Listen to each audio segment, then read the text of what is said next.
Assalamualaikum warahmatullahi wabarakatuh. Ketemu lagi dengan saya Malinda Prihatini. Sekarang saya akan menjelaskan mengenai sediaan padat, yaitu tablet dan suppositoria. Berdasarkan definisi dari Farmakopeia Indonesia, tablet merupakan suatu bentuk sediaan padat yang mengandung bahan obat dengan atau tanpa bahan pengisi. Ya, jadi di sini yang perlu digarisbawahi adalah dengan atau tanpa bahan pengisi. Nah, tablet ini biasanya mengandung beberapa bahan tambahan obat yang memiliki fungsi berbeda-beda. Di antaranya adalah pengisi, pengikat, pelicin, dan disintegran. Nah, di sini kenapa Farmakopeia Indonesia mengatakan bahwa tablet itu bisa tanpa bahan pengisi? Karena sebenarnya bahan pengisi ini adalah bahan penggenap, gitu ya. Jadi setelah bahan aktif, kemudian bahan-bahan tambahan lain seperti pengikat, pelicin, disintegran, ini sisa gitu ya, sisa dari 100% itu adalah si bahan pengisi. Jadi misalnya kita mau bikin tablet bobotnya itu 700 mg, kemudian total dari bahan aktif ditambah eksipien-eksipien lain itu adalah 600 mg, maka yang 100 mg-nya itu adalah si bahan pengisinya gitu. Jadi dia adalah penggenap bahan pengisi. Oke. Nah, ya ini kita lanjut. Ya ini adalah contoh dari formulasi tablet untuk kempa langsung dan granulasi basah. Jadi karena ini slide-nya saya ambil dari slide briefing praktikum.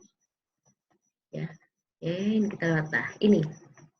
Jadi yang penting kapan tablet itu perlu kita granulasi, kapan bahan aktif itu pada saat akan kita buat tablet itu perlu proses granulasi terlebih dahulu, kapan kita bisa langsung membuatnya dengan metode cetak atau kempa langsung. Nah, jadi hal itu dapat dijelaskan melalui skema berikut ini. Ya, jadi jika kita memiliki zat aktif, gitu ya. Jadi kita misalnya memiliki zat aktif. Ini zat aktif itu adalah bahan yang memiliki efek terapeutik atau aktif secara farmakologis. Ya, jadi zat aktif itu kita ketahui dia memiliki sifat alir yang baik. Jika dia memiliki sifat alir yang baik, maka zat aktif tersebut jika kita ingin membuatnya dalam bentuk tablet itu dapat kita buat dengan metode kempa langsung. Karena sifat alir dari zat aktifnya itu sudah baik. Ya. Oke, kemudian kita lanjutkan. Bagaimana jika zat aktif tersebut memiliki sifat alir yang buruk? Nah, jika zat aktif tersebut memiliki sifat alir yang buruk, ini ada dua. Ya, kita bagi menjadi dua kondisi. Ya, jadi kondisi pertama itu adalah zat aktifnya itu dosisnya kecil. Dosisnya kecil itu berapa? Ya kurang lebih adalah kurang dari atau sama dengan sepertiga dari bobot tabletnya. Jadi misalnya kita ingin membuat tablet dengan bobot tabletnya itu 200 mg, misalnya berarti sepertiga dari 200 mg tersebut. Itu masih bisa kita katakan bahwa dosisnya kecil gitu atau kurang dari sepertiga dari 200 mg tersebut. Ya, jadi jika dosis zat aktifnya itu kecil, kemudian kita gunakan bahan-bahan tambahan atau eksipien lain yang memiliki sifat alir yang baik, maka sifat alir dari campuran ini menjadi baik. Mengapa demikian? Karena kan dia dosisnya itu kecil, sedangkan si eksipien itu jumlahnya jauh lebih banyak, sehingga sifat alir dari si bahan aktif itu dapat tercover atau ditutupi oleh sifat alir dari bahan-bahan tambahan yang baik ini. Jadi kita pilih menggunakan bahan-bahan tambahan yang memiliki sifat alir yang baik, sehingga campurannya ini kemudian memiliki sifat alir yang baik. Maka campuran serbuk ini dapat kita kempa langsung, ya. Jadi tidak perlu dilakukan proses granulasi. Oke, kemudian kondisi kedua, jika zat aktifnya itu besar, jadi zat aktifnya itu lebih dari sepertiga dari bobot tablet. Misalnya kita ingin membuat tablet paracetamol 750 mg bobot tabletnya. Kandungan zat aktif, kandungan paracetamol di dalam tabletnya adalah 500 mg. Maka itu kan lebih dari sepertiga dari bobot tabletnya. Jadi maka di situ zat aktif itu berperan sangat besar. Dia memiliki porsi yang besar di dalam keseluruhan dari bobot tablet tersebut gitu. Nah, maka sifat alir yang dominan di situ adalah sifat alir dari si zat aktif karena dia adalah porsi yang paling besar di dalam tablet tersebut gitu. Nah, ini sudah tidak bisa kita perbaiki sifat alirnya dengan penambahan eksipien. Mengapa? Karena eksipiennya itu jumlahnya jauh lebih kecil dibandingkan dengan jumlah zat aktifnya, sehingga eksipiennya tidak dapat mengcover dari sifat alir yang buruk dari si zat aktif tersebut gitu. Maka untuk zat aktif yang dosisnya besar dan memiliki sifat alir yang buruk, solusinya adalah kita lakukan proses granulasi. Mengapa proses granulasi itu kemudian bisa memperbaiki sifat alir? Karena di dalam proses granulasi itu kan, jadi kita menambahkan di sini menambahkan eksipien-eksipien lain, kemudian kita satukan dalam satu massa, ya satu massa yang kompak, maka di situ yang dominan tidak lagi si zat aktifnya sendiri gitu, tapi dia sudah menjadi satu kesatuan. Kemudian pada saat pembentukan granul itu kan kita membentuk suatu partikel-partikel yang sferis gitu ya, partikel-partikel yang berukuran jauh lebih besar dan dia sferis gitu ya. Jadi dia berbentuk bulat-bulat seperti itu, maka sifat alirnya menjadi lebih baik gitu. Kenapa pada saat dia hanya serbuk sifat alirnya buruk? Karena sifat alir yang muncul di situ adalah sifat alir karakteristik dari masing-masing partikel.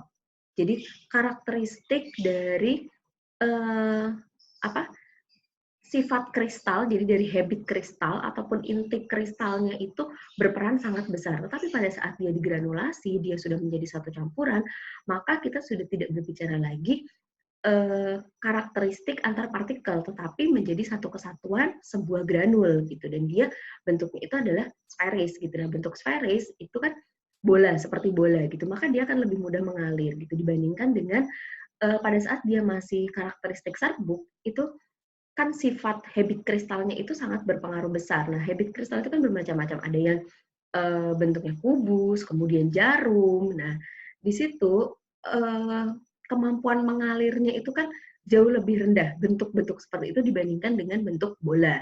Itu makanya kenapa pada saat dia partikel itu dia susah mengalir gitu ya, karena habit dari si kristalnya itu berperan besar gitu, si bentuk-bentuk kristal yang jarum dan seperti itu biasanya akan menyebabkan dia sulit mengalir gitu. Oke, kemudian setelah digranulasi maka sifat alirnya menjadi baik gitu ya, sehingga dapat kita kempa ya. Jadi mau dia bentuknya granulasi itu tetap akhirnya harus dikempa karena kan kita mau buat tablet. Kalau tidak dikempa ya jadinya hanya granul biasa gitu ya. Nah, bedanya kalau yang kempa langsung itu tidak melalui proses granulasi terlebih dahulu gitu. Nah, granulasi di sini bisa granulasi basah atau granulasi kering. Nah, kapan kita melakukan granulasi basah, kapan kita melakukan granulasi kering? Ini kembali ke karakteristik fisikokimia dari bahan aktif. Dan jika bahan aktif tersebut tahan panas, kemudian tahan terhadap hidrolisis, gitu ya, maka kita bisa menggunakan granulasi basah. Karena secara umum granulasi basah itu kan menggunakan pelarut air, tetapi sebenarnya hal ini tidak mutlak, gitu, karena perkembangan ilmu pengetahuan saat ini sudah banyak eksipien-eksipien yang pengikat, terutama kan pada saat pembentukan granul itu eh, fase dalam itu kan terdiri dari pengikat, pengisi gitu ya. Nah, pengikat di sini kan berperan penting. Jadi pengikat pada granulasi basah itu sudah ada yang dapat dilarutkan menggunakan pelarut non air. Jadi dapat dilarutkan menggunakan pelarut etanol. Seperti contohnya misalnya PVP. PVP itu kan dilarutkan menggunakan etanol 70% gitu. Menggunakan etanol 70% berarti kan suhu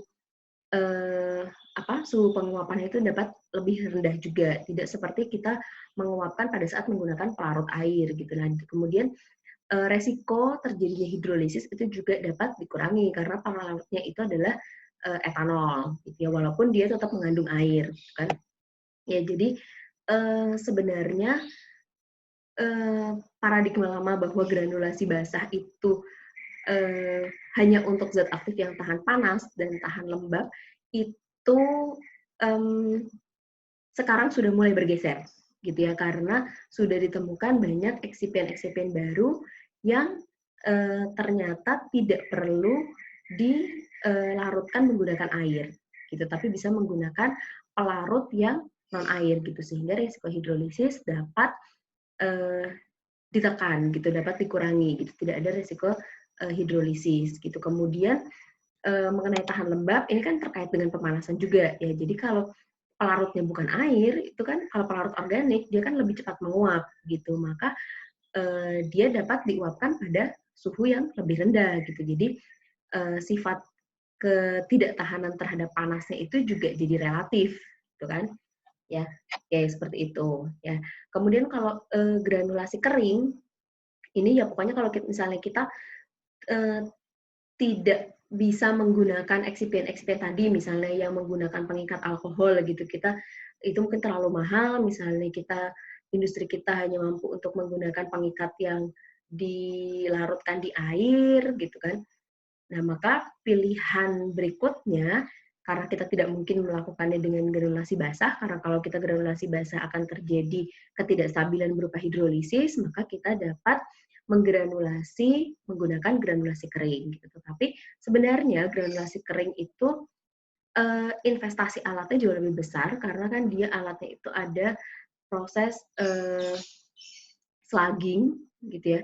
Jadi biasanya itu langsung gitu ya dalam satu alat gitu dikempa, ada precompression, kemudian dia di-slugging, crushing gitu, kemudian dia menjadi partikel-partikel yang dia partikelnya menjadi kecil tapi dia menjadi lebih besar daripada ukuran sebelumnya gitu ya, sebelum dia mengalami precompression gitu. Nah, itu adalah proses granulasi kering. Tuh, nanti akan kita perlihatkan alatnya. Oke, nah ini evaluasi di dalam tablet. Jadi ini evaluasi untuk serbuk ataupun granul, ya ada granul flow tester untuk mengukur sifat alir dari granul ataupun serbuk. Nah ini adalah uji kecepatan alir, ya. Jadi waktu alir yang baik adalah tiap 100 gram itu waktu alirnya tidak lebih dari 10 detik. Berarti kecepatannya itu kurang lebih adalah 10 gram per detik. Dan waktu alir ini berbanding terbalik dengan kecepatan alir. Gitu. Ini cara mengukur sudut diam. Oke, ini adalah hubungan sudut diam dengan sifat alir. Ini alat untuk tap density tester. Tujuannya untuk mengukur kompresibilitas. Ya, karena kompresibilitas dan kompaktibilitas itu sangat menentukan pada saat proses pencetakan. Ya. Oke. Hubungannya, ini adalah alat cube mixer, jadi ini adalah alat untuk pencampuran kering gitu. Jadi pada saat misalnya ini kita mau kempa langsung, maka kita mencampur serbuk-serbuk itu salah satunya dapat menggunakan cube mixer gitu. Selain cube mixer bisa juga V-mixer ya. Jadi setiap alat itu memiliki kelebihan dan kekurangan. Kalau cube ini bisa kita lihat kan di sini tuh banyak sekali sudut mati gitu. Nah, itu adalah kekurangan dari cube mixer gitu. Seringkali kalau bahan aktifnya dosisnya sangat kecil, seperti misalnya CTM, itu kan dosisnya sangat kecil dibandingkan bobot tabletnya, itu seringkali keseragaman bobotnya menjadi sangat heterogen, gitu ya. Ada tablet yang bobot CTM-nya, kadar CTM-nya sangat tinggi, ada tablet yang tidak ada CTM-nya, gitu, karena pencampurannya kurang homogen, gitu, karena alat ini itu terlalu banyak sudut mati gitu, sehingga mengakibatkan pencampurannya tidak homogen. Ini alat pendular granulator. Ini adalah alat untuk membuat granul, gitu ya.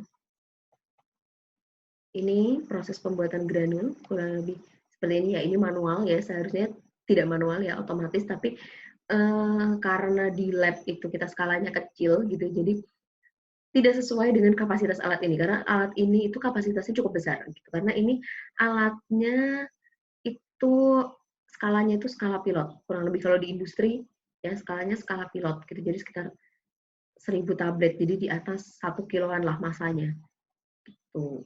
Makanya jarang sekali digunakan. Oke, ini adalah oven untuk mengeringkan granul. Ya, jadi di sini kita mengeringkan granul menggunakan sistem tray gitu. Selain oven, itu banyak sekali alat lain untuk pengeringan granul ya. Bisa menggunakan fluidized bed dryer, kemudian spray dry, atau menggunakan freeze dry. Misalnya kalau dia bahannya tidak tahan terhadap panas, maka kita bisa menggunakan freeze dry. Nah, setiap alat itu memiliki kelebihan dan kekurangan masing-masing. Nanti silahkan teman-teman cari ya, teman-teman explore apa kelebihannya menggunakan sistem tray, fluidized bed, mana yang lebih efektif dan efisien. Nah, ini alat yang ada di lab, jadi single punch compression gitu ya. Tetapi kalau di industri tentu saja tidak menggunakan alat ini karena di industri itu pencetakannya menggunakan rotary. Gitu ya. Jadi dia dice-nya itu ada banyak dan dice-nya dan dia sistemnya berputar rotary ya. Nanti akan saya perlihatkan. Oke, ini salah satu contoh proses pengumpaan tablet ini yang ada di lab kita.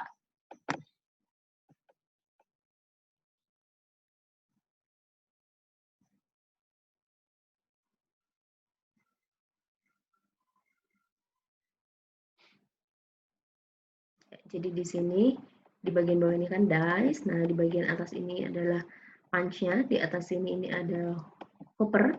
Hopper itu adalah tempat si serbuknya mengalir menuju ke lubang dice. Kemudian ini adalah shoe atau sepatu, ya dia yang berfungsi untuk mengeluarkan massa tablet dari dice.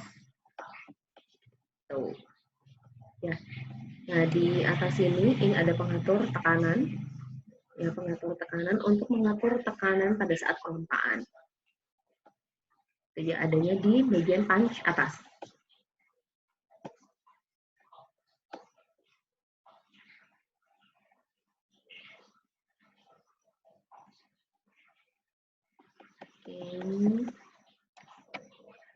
Ini sangat lambat sekali, nanti akan saya perlihatkan kalau di industri perbandingannya seperti apa.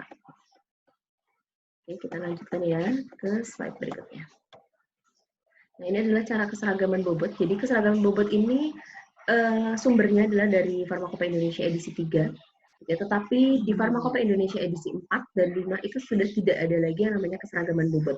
Ya, karena di Pharmacopeia Indonesia edisi 4 dan 5 itu keseragaman bobot itu diganti menjadi keseragaman sediaan, di mana keseragaman sediaan itu dibagi dua, terdiri dari keragaman bobot dan keseragaman kandungan. Nah, silakan teman-teman baca dan pahami, di situ ada matriksnya, kapan kita menggunakan perhitungan keragaman bobot, kapan kita menggunakan perhitungan keseragaman sediaan, kemudian bagaimana parameter penerimaan dari keragaman bobot maupun keseragaman kandungan, jadi keseragaman sediaan dibagi menjadi dua, ada keragaman bobot dan keseragaman kandungan.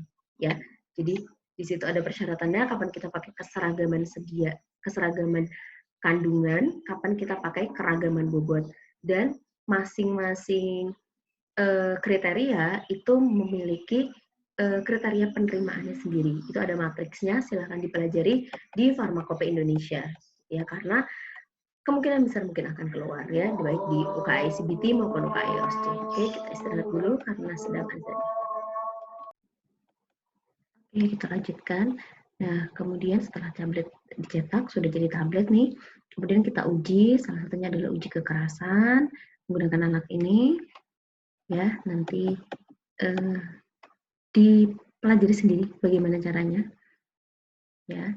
Kemudian ini adalah uji variabilitas, ya, nilai kerapuan yang baik tidak boleh lebih, sebenarnya kalau di kompendia itu kayaknya 1%. Nah, ini adalah prosedur uji kerapuannya. Ya, jadi ini setelah dibebas tebukan, kemudian dimasukkan ke dalam alat ini, diputar selama 4 menit dengan kecepatan 25 rpm per menit. Jadi sebanyak 100 putaran. Kan? Ini ya kurang lebih seperti itu. Oke, kemudian ini adalah alat disintegration tester atau uji waktu hancur. Prosesnya, ya ini harusnya ini ya, dimiringkan ya, di landscape. Ya, di portrait link ini bentuknya, oh ya, di landscape. Ya, kurang lebih seperti itu ya prosesnya. Kemudian ini adalah alat untuk uji disolusi. Nah, sekarang ini akan saya jelaskan mengenai proses granulasi yang terjadi di industri. Jadi di industri itu gambarannya seperti apa? Ini ada contohnya.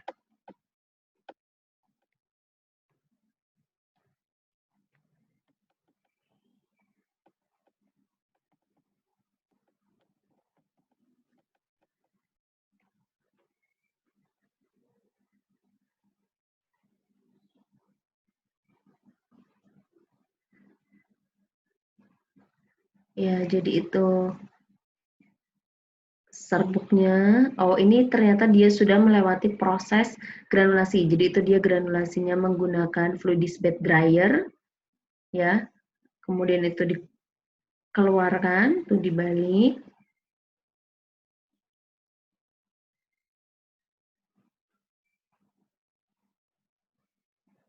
Oke, kemudian dipasang. Nah, ini akan dipindahkan ke mixing tank. Jadi mobilize atau portable dari mixing tank. Nah, kemudian dia akan di mixing. Ini dia di mixing kering. Jadi tadi setelah dia melewati proses granulasi, kemudian selanjutnya adalah mixing kering untuk penambahan fase luar. Fase luarnya terdiri dari lubrikan, glidan, dan juga penghancur luar. Nah, nanti dicari ya, tadi alatnya apa tuh? Alat mixing keringnya. Nah, ini juga proses mixing kering.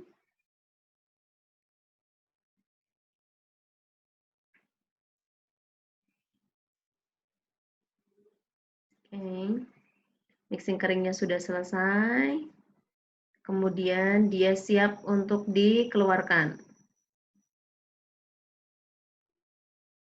Di loading out, dikeluarkan per tray. Oke.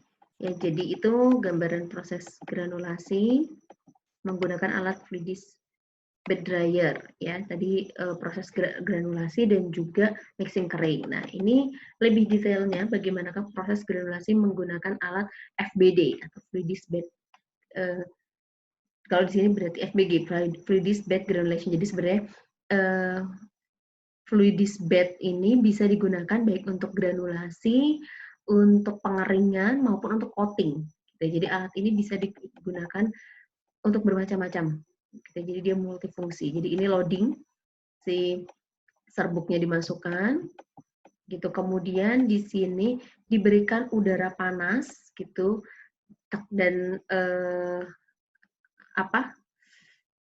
udara panas yang bertekanan, gitu. Jadi dia bisa menerbangkan si serbuk-serbuk ini. Nah, proses granulasinya terjadi seperti ini.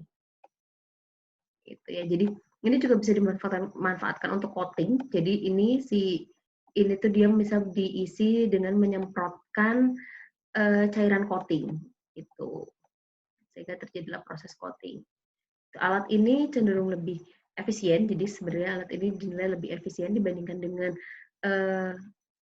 alat granulasi lainnya gitu, pengeringan granul lainnya gitu, karena dia si granulnya itu dapat difluidisasi, jadi terbang-terbang. Jadi resiko terjadinya penempelan antar granul itu bisa diperkecil gitu.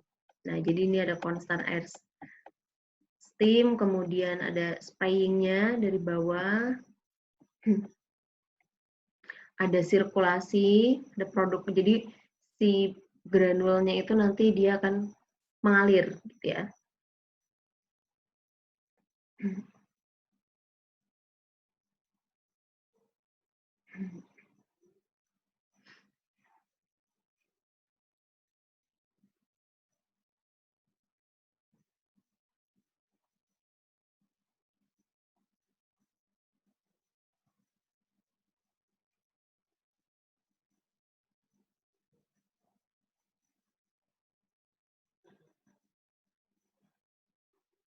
Nah, ini ada berbagai macam. Jadi ini bukan promosi ya, tapi saya mengambil salah satu brand saja gitu ya. Jadi Ini adalah contoh dari Glad, ya, jadi dia punya juga alat granulasi yang seperti ini.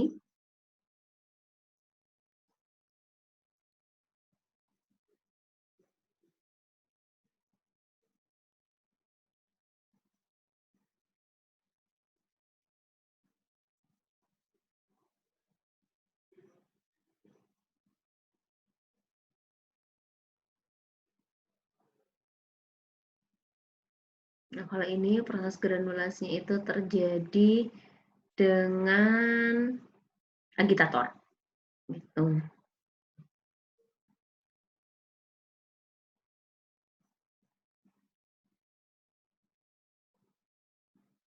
Jadi kalau ini proses granulasinya menggunakan high shear. Nah, di sini ada Z-shape rotor, gitu ya, menggunakan high shear rotation.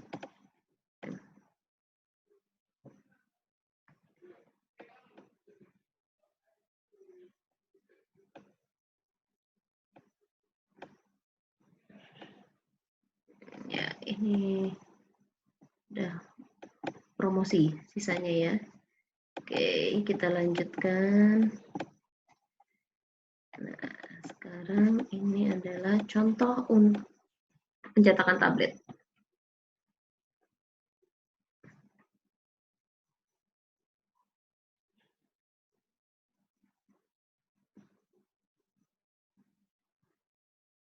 Ya, ini adalah hopper, ya. Jadi hopper tempat pengisian si serbuk atau granul. Nah, ini untuk produksi tablet yang single layer, jadi hanya ada satu bahan aktif, gitu ya. Jadi hanya menggunakan satu bahan aktif, jadi dia hanya satu lapis, gitu, satu warna si tabletnya. Tadi pengisian masa tablet, ini adalah ada powder filling and scraping, jadi untuk meratakan. Kalau dia misalnya kelebihan di dice-nya, di daerah dice-nya, maka itu akan di scrap, diratakan.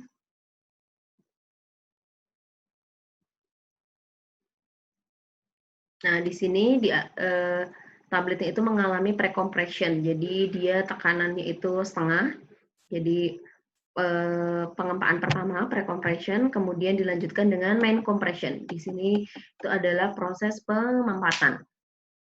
Itu tekanannya penuh pada saat main compression. Nah, di sini ada wake regulator. Jadi di sini ada sensor yang dapat mendeteksi adanya kelebihan bobot. Jadi kita menyeting dulu batas bawah dan batas atasnya. Nah, di situ ada sensor yang dapat melihat apakah tablet ini memenuhi syarat yang sudah kita tetapkan atau tidak. Kalau misalnya dia tidak memenuhi syarat, maka dia akan di-reject. Nah, ini adalah tempat keluarnya ya, discharge.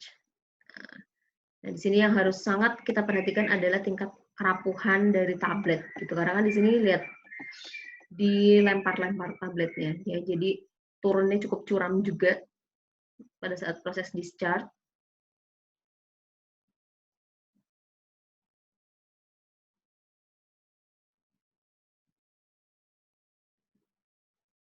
Nah, sekarang ini untuk produksi double layer tablet.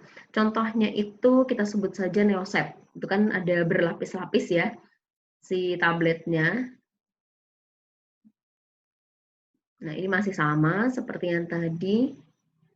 Nah, ini jadi pengisian untuk layer pertama. Ya. Kemudian kita sampling dulu si tabletnya dari hasil yang lapisan pertama tadi.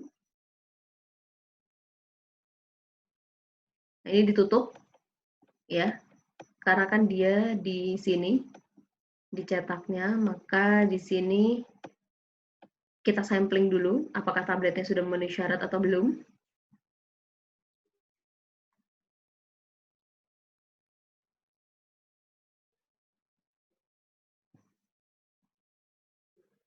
Nah, kemudian setelah kita tambahkan lapisan yang kedua,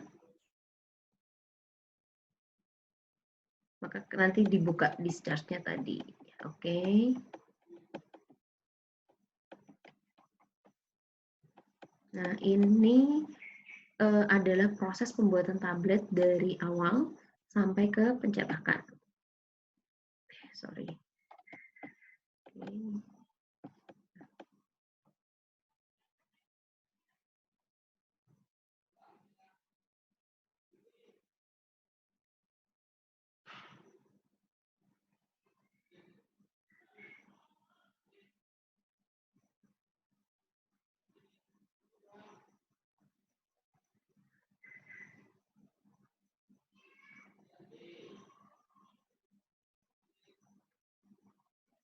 Nah, ini adalah konveyornya, jadi tempat pengisian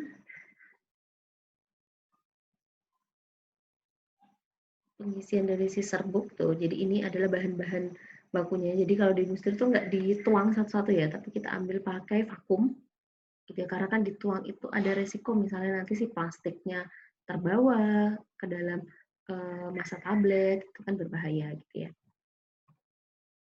Nah, ini proses granulasi, ya. Alatnya sama kan seperti yang ada di lab kita, cuma ini dalam kapasitas yang lebih besar.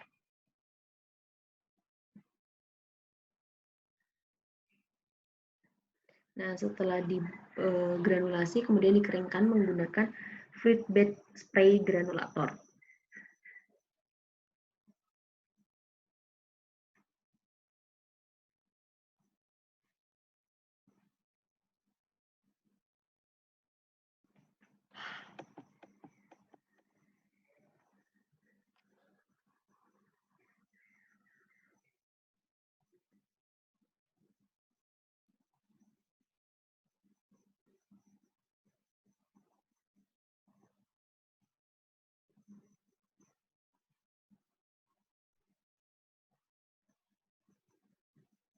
Nah, ini untuk membuat panasnya, gitu ya. Jadi ini untuk menciptakan uap panas yang dialirkan ke dalam alat FBD tadi.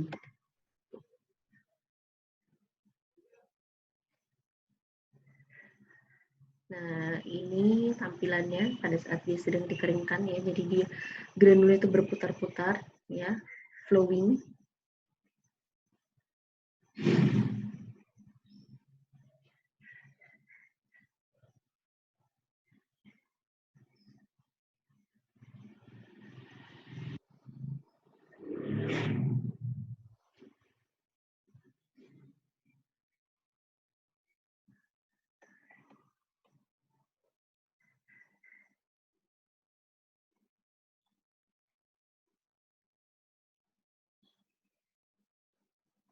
Nah, ini tadi akhirnya terjawab di sini ya, apa nama alatnya. Jadi setelah dikeringkan granulnya, kemudian selanjutnya adalah penambahan fase luar. Jadi proses mixing kering.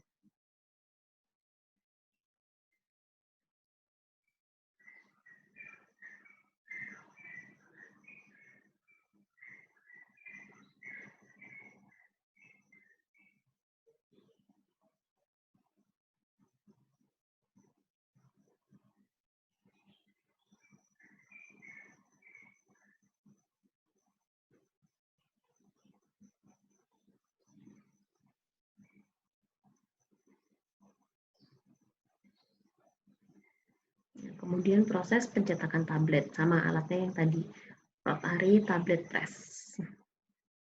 Sedang dipasang, punch-nya, punch bawahnya sedang dipasang. Kemudian disetting, bobot, kekerasan, tekanan.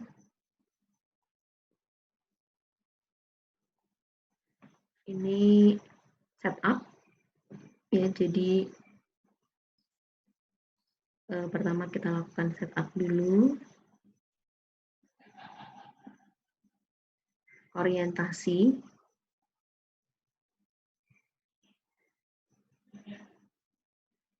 Kemudian kita sampling tablet yang dihasilkan sudah memenuhi syarat atau belum. Kalau sudah, maka kita kunci settingannya. Kemudian dilanjutkan dengan proses pencetakan tablet yang normal. Nah, ini adalah alat yang penerimanya itu adalah metal detektor. Nah, ini adalah metal detektor di sini ya. Jadi ini adalah metal detektor. Jadi sini akan dideteksi adanya metal atau tidak yang terbawa oleh si tablet tersebut gitu, karena kan dia kan banyak bersentuhan dengan logam-logam selama proses pembuatan tablet dari awal sampai akhir. Oke, selanjutnya adalah proses pengemasan. Nah, di sini contohnya adalah blister ya, proses pengemasan blister.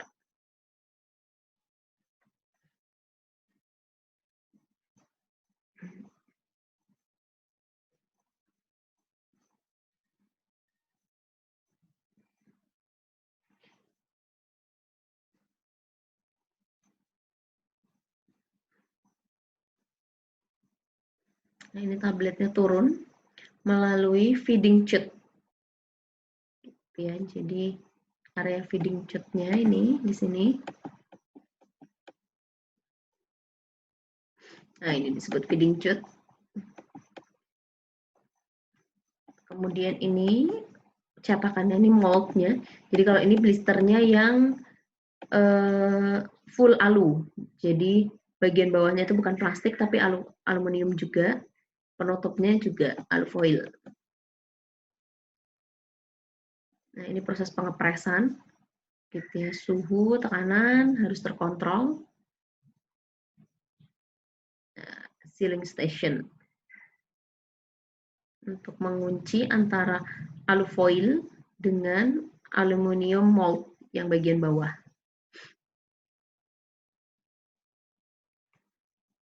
Nah, indexing itu tadi, servo index itu untuk memotong. Jadi, di situ sudah ada sensornya di mana dia harus memotong.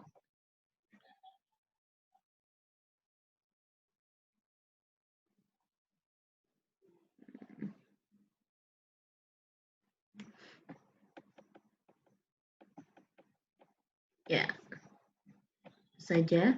Oke, sekian penjelasan mengenai tablet. Sekarang kita lanjutkan mengenai suppositoria. Jadi, suppositoria itu adalah bagian dari sediaan padat. Ya, menurut definisi dari farmakope, suppositoria adalah sediaan padat dalam berbagai bobot dan bentuk yang diberikan melalui rektal, vagina, atau uretra. Nah, suppositoria itu ada beberapa macam. Di sini ada suppositoria lemak coklat, pengganti lemak coklat, gelatin, PEG, dan juga bahan dasarnya surfaktan. Suppositoria itu dapat dibuat dengan beberapa cara, dengan cetak tangan, cetak kompresi, cetak tuang, ataupun mesin pencetak otomatis. Nah, yang biasanya kita lakukan di lab itu adalah metode cetak tuang. Nah, ini salah satu contoh bahannya, gitu ya. Jadi, zat aktifnya adalah paracetamol, kemudian bahan tambahannya terdiri oleh kakao, sera album, dan cetaseum. Gitu. Nah, bahan tambahannya di sini ada PEG, PEG 400, 4000, dan 6000. Jadi, di sini yang ini adalah basis lemak coklat, karena kita gunakan olem kakao. Nah, ini sera album atau cetaseum bisa digunakan salah satu ataupun kombinasi. Fungsinya apa? Sera album dan cetaseum ini untuk meningkatkan titik leleh dari olem kakao supaya mencapai titik leleh dari suhu tubuh kita. Nah, untuk yang basis PEG ini harus kombinasi. Kenapa? Karena kalau satu saja nanti konsistensinya itu tidak sesuai. Gitu, karena PEG 4000 itu kan padat, 6000 apalagi lebih padat, 400 sangat cair gitu. Nah, dengan dikombinasi maka menghasilkan sediaan yang padat pada suhu kamar, tapi saat berkontak dengan suhu tubuh dia akan mencair. Tuh.